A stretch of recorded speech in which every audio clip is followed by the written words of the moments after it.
মাঝে মাঝে মনে হয় না, এই যান্ত্রিক ব্যস্ততা থেকে যদি দূরে একটা নিরিবিলি মেঠো পথে হারিয়ে যাওয়া যেত, যেখানে কোনো তাড়া নেই, শুধু আছে এক চিলতে শান্তি আর বুক ভরা তাজা বাতাস।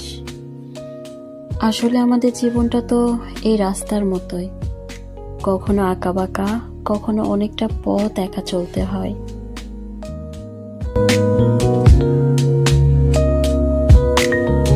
আমরা সবাই শুধু গন্তব্যে পৌঁছানোর জন্য দৌড়াই, কিন্তু পথের এই সৌন্দর্যগুলো উপভোগ করতেই ভুলে যাই।